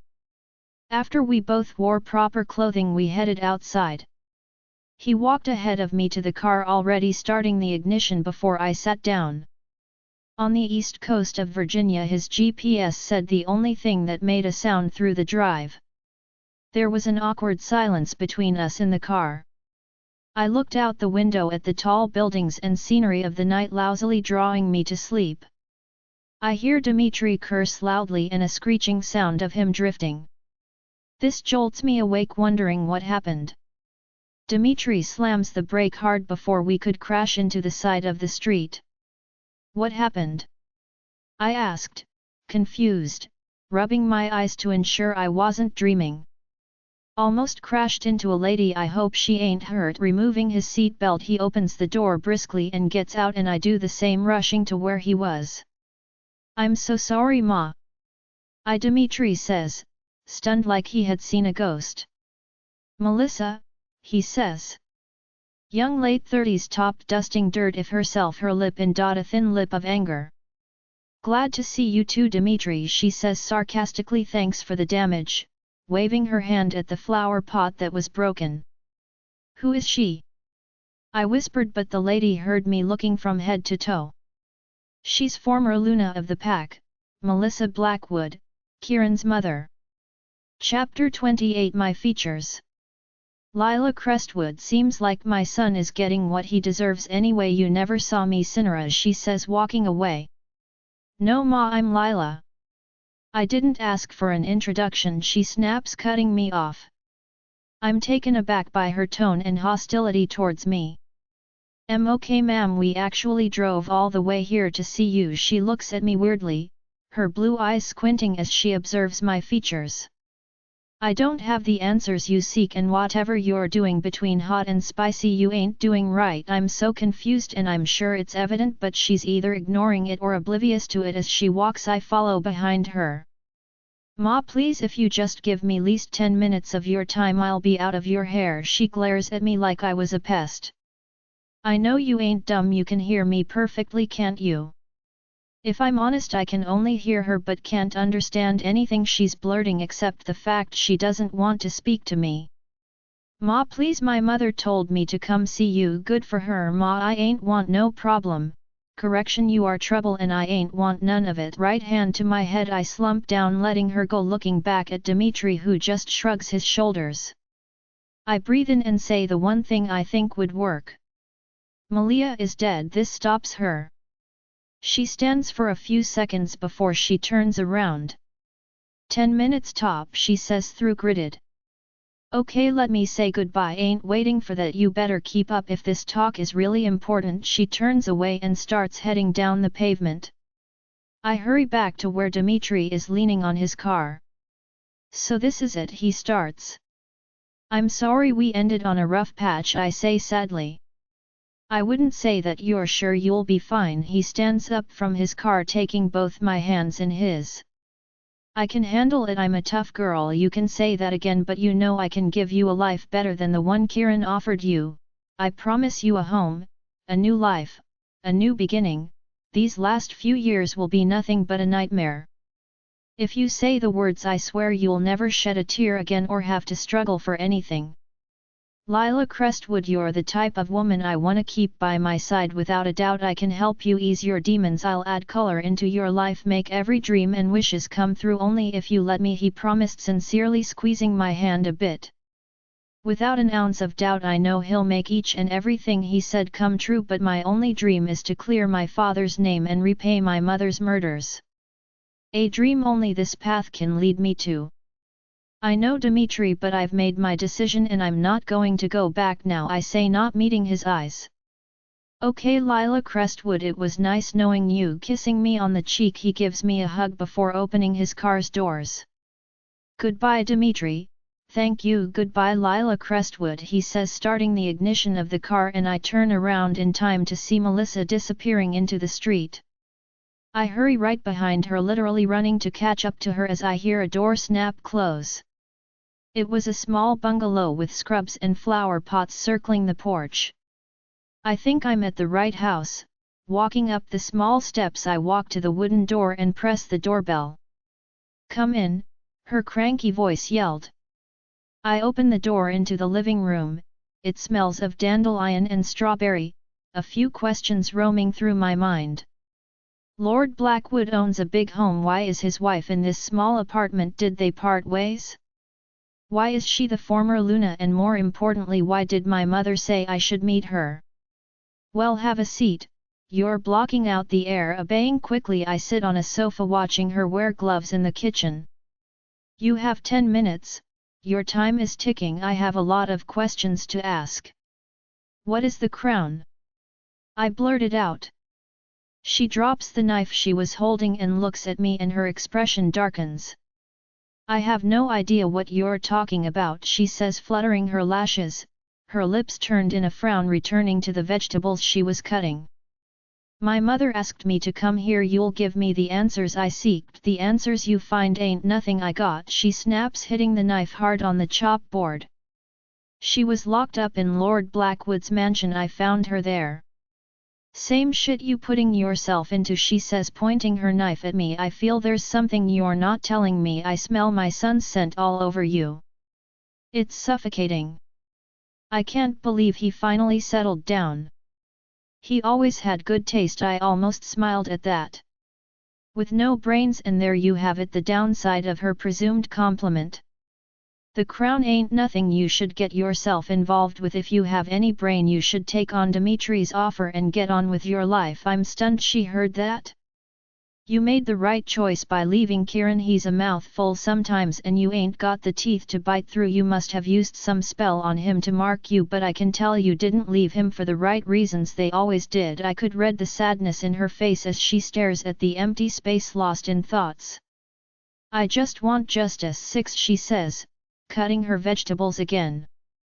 That's the number of packs that was wiped out by the crown in one day, all allegedly framed for a crime they did not commit. Dropping the knife and pulling off the gloves, she picks up a mug. Your father included. My hands balls to fist at the mention of this. Now tell me, Lila Crestwood, if these 6 packs were wiped out by the crown and no one stopped it, tell me, why do you feel you can? She says, staring at me, taking a sip from the mug in her hands. I'm aware of all these facts. I came here looking for answers, not more questions to the long list. My time's ticking. Stop telling me things I already know and tell me things I don't. I'll do it even if it's the last. I will, I say, determined, her discouragement not affecting me a bit. Well, your death wish is certain, and you've already trailed down the wrong path. Taking a sip from her mug, she continues, sitting in a chair directly opposite mine. The back and forth you pulling with Dimitri and Kieran is the same one your mother pulled between Lord Blackwood and Vladimir Stewart's. She was a beautiful sweetheart who grew up with Blackwood, though he wasn't her mate. They knew this but still carried on with the little fling. Like all destined mates, Vladimir and Malia meet and he swooped her off her feet easily, but she still kept her fling with Lord Blackwood. After Vladimir took his place as alpha, she had to end things with Blackwood. Looks like it cost her years later. This new information frightens me. Lord Blackwood had an affair with my mother. The story doesn't make sense. If Lord Blackwood loves her so much, why would he torture her and lock her up? I voice. I take back what I said. You're a smart girl, she laughs, and something dings from the kitchen. Excuse me, I have to get that. Dropping her mug, she leaves back to the kitchen while I go crazy. So many things didn't seem right. A muffin, she grabs a tray of it and my tummy rumbles. Realizing I hadn't eaten in a while, I take her offer. Biting into the delicious strawberry muffin. This is good, I moan while taking another bite. She doesn't reply, but I see a ghost of a smile on her lips. Well, I don't have an answer to that question. She drops a tray on the table, taking her position back on the chair. You tell me, why would they keep her alive all this time? Lord Blackwood ain't stupid. There must be something she knows or have that he wants. Is Lord Blackwood in the crown? Your time is up, she says. The same time the door barges open and people come barging in. I turn around wondering what was happening. They come bursting through the back and front, and Melissa looks unconcerned. Well, who do we have here? One of them walks up, looking between me and Melissa. Your men are spreading filth all over my floor, she says, annoyed. Melissa charming as always. He looks at her with a smile, his blue eyes gleaming. Who's the chick? he walks up to the tray and grabs a muffin. None of your business, she was leaving anyway, great, her charming nature is back. Why the rush, we just got here, he smiles at me in a way I don't find comfortable. Taking a bite of the muffin, he walks up to me, taking my chin, analyzing my face, tilting me like a toy. Tie her up, he orders. The men behind me grabbed my hands. No, let me go, I yell, struggling out of their reach. Let the girl go, Melissa warns. You stay out of my business, I stay out of yours, he tells her simply. You take her, you risk being killed with everyone here, that's a risk I'm willing to take. The men tied me up and blindfold me, pushing me out of the house and to the back of a van. Kieran Blackwood's little angel, I hear before the van starts moving. My blood turns cold as fear ripples through me. Chapter 29 Metal Cup. Lila Crestwood sitting in the back of the van, my feelings are in turmoil, with no idea why I'm being kidnapped. I've been trying to free myself from the rope tied tightly with my hand behind me, but it doesn't budge. I panic at the back of the van, not aware of my surroundings and trying to figure out how to escape. I feel the van slow down and soon enough gets to a complete stop. A movement happening outside and a lot of people talking to one another before the back of the van doors are pulled open. I could feel the wind on my skin. The van rocks a little as someone climbs on, walking up to me, and he pulls off my eye mask. I squint my eyes and shut the light stings. Hello there, I blink rapidly till I get used to the light, looking up at the guy that removed my mask. He smiles up at me with a tattoo seeping from his neck and down his arm, wearing a white shirt, black jeans, and spiky boots. Welcome to the Badlands, he smirks, exposing his pierced tongue. Another guy climbs in and they both pull me out of the van to a tall, scary-looking building, like one of those in the movies that they say were haunted. A lot of people were outside looking rugged in their tattoos and piercings. Where are you taking me to? I yell. You'll find out soon enough, don't worry sweetie, we won't hurt you much, his companion adds, shoving him in the tummy as they both laugh. Why am I here? I will try a different approach. Don't ask me, we're just following orders. We cross the main room, taking a left into a hallway. We go down a staircase to a darker area that reminded me of the dungeons, and it looked like it. We pass through cages, a few empty, some with people inside, till we stop at one. A guy was already inside. My eyes and flash in recognition. The guy from Melissa's house, the reason I was here in the first place. Who do we have here? A little birdie told me we just bagged Kieran Blackwood's mate. Grinning widely, he walks up to me and pulls the side of my collar to see the bite marks. Those are alpha bite marks, all right, so tell me, what is your name? I glared at him, angry that the only reason I am being held captive is because I'm unfortunately marked by Kieran. Why are you keeping me here? I have nothing to do with Kieran, but your neck states otherwise. I wonder how Kieran will feel seeing his precious mate's head in a delivery package. I'm sorry to disappoint you, but Kieran Blackwood doesn't give a f**k if I live or die. He'll simply toss my head in the trash. I would know that because he just banished me. I spit. Then you're of no use to us.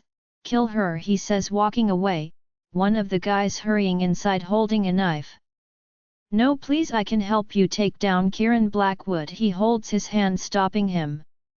How do you expect to kill Kieran Blackwood when you're a rogue? I can find a way back into the pack. I could return back. He would accept me, ha.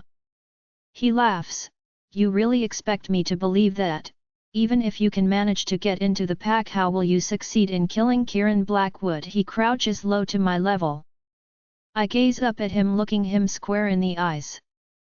Because I hate Kieran Blackwood. Funny, almost everyone here does for a long time now, but guess what? He's still alive. He's never been in love with any of you. The mark on my shoulder states differently. I know it's a lie, but I'm putting all my cards out if I want to leave here alive. Fair point. He stands up, his brows knitting together as he strikes his chin. You have a chance to live.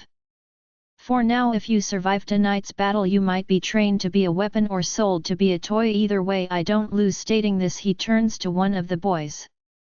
Get her what she needs, make sure she's ready for the fight. Yes sire, he says, following him out the door. A fight?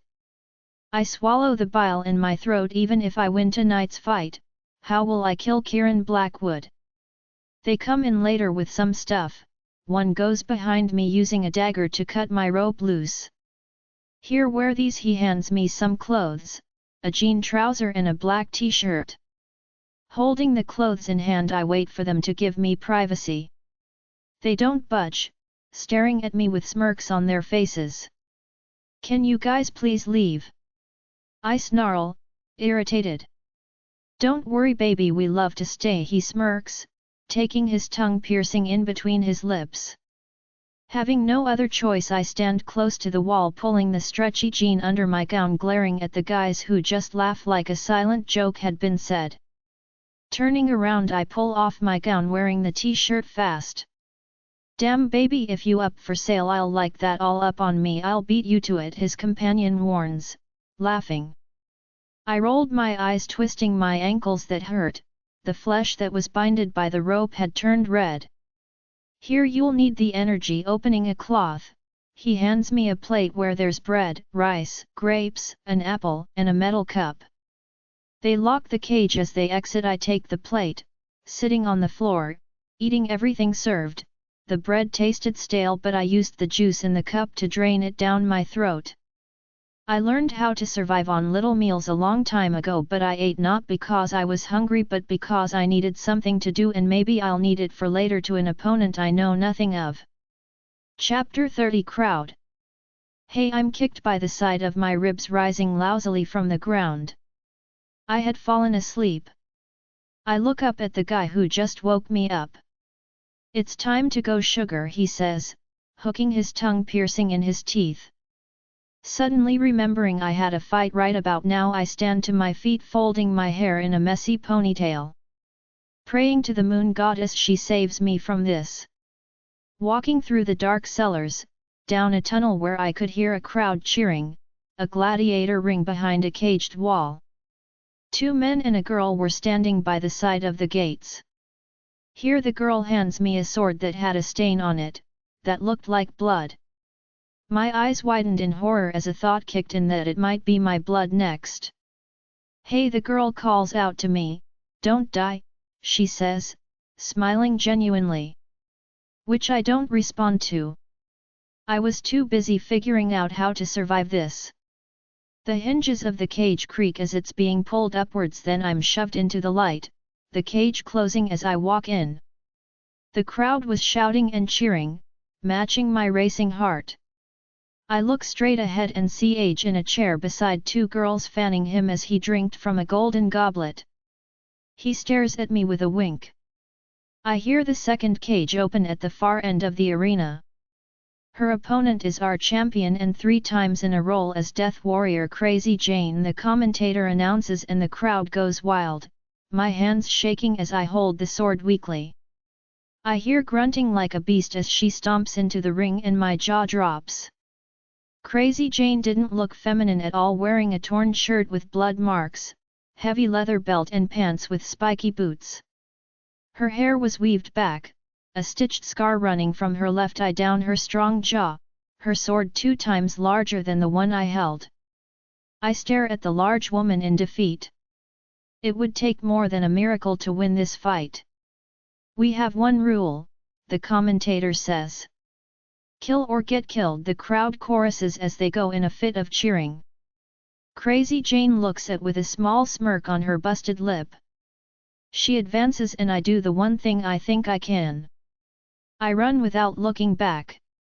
The crowd starts laughing. Who brought this baby to the arena? This is a fight, not a race, boo. I hear the crowd yell. But it wasn't their lives that was at stake here, it was mine, so I gripped the cage I just walked though, like my life depends on it, cause it did. Come here princess, I won't hurt you, Crazy Jane states, swinging her sword like it weighed nothing. Hey, the girl who handed me the sword calls behind me. Not a good time for a conversation, I reply, panting. Just want to tell you your time is ticking. If the crowd votes you out, you are dead meat. I look to my left where she's pointing and see a giant timer ticking. 4:36 seconds left. It makes sense. Jane didn't make a move to catch me. She was safe because obviously the crowd would choose me to be annihilated. If I stay here or I don't, I'll be killed anyway. I'd rather die trying. I leave the cage, my body shaking as I pick up the sword from the spot it fell. Took you long enough. With a lot of force she swings her sword at me. I dodge the attack just in time and the sword hits the ground, pouring dirt from it that touches her eyes. Using the opportunity I strike her at her hand, but she doesn't flinch from the pain I inflicted. Looking at me with red eyes, she tosses her hand, hitting me hard on the face, knocking me to the ground, my sword flying to the dirt. I hear her stomping behind me. She pulls my hair in her grip, punching me hard in the ribs, making me vomit blood, hitting the ground on my back, crawling backwards as she approaches me. Gathering a lot of sand in my hand, I throw it at her, but she looks away just in time. Using her hand to wipe it off, I use the opportunity to run to my sword, grabbing it from the floor. Enough playtime, she says, holding her sword high above her head, hitting my sword with force. I use both my hands to stop her attack, bleeding out in the process as I use all my strength fighting through the pain to hold her sword from hitting me. She pulls her head, hitting me on mine. I hear my skull break as I feel blood trickle from my head, stomping backwards. She launches at me. I hold my sword up just in time as she lands on the blade of my sword with her stomach. I pull my sword back and she slumps to the side from the pain with force. I use the sword, smacking her head till she can't move again. The crowd is silent. Crazy Jane has 15 seconds to move before the little angel is declared the winner. 10, 9, 8, 7, 6, 5, 4, 3. Jane shakes her hand, raising it, and it falls back down. 1. The commentator finally says, then a huge alarm blares. There you have it, the little angel wins. The crowd silent as I slump to the ground, my lungs burning from being deprived of oxygen, letting the sword drop to my side. The crowd goes wild and I can't believe I actually did it, I survived. Wait, a voice cuts through the air. She's still alive. I look at where H is sitting. He was the one who voiced it. I look at him, confusion settled in. The time is up. I had been declared the winner. Finish the job, he says calmly, but I don't move to pick the sword, watching a hurt Jane trying to get back to her feet. H jumps from where he is sitting from the crowd and lands on his 2 feet. He walks up to me, his face molded in a frown. He picks the sword by my side and shoves it in my hand.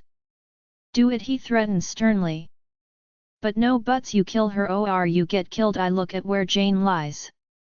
I have never killed anyone and I had nothing against her, even if she just tried to kill me, but if I were to save my life at the cost of hers, I would. Standing up from the ground, I walk up to where she is whimpering. Raising the sword above my head, I swallow as I look down on her. Do it, H urges. No.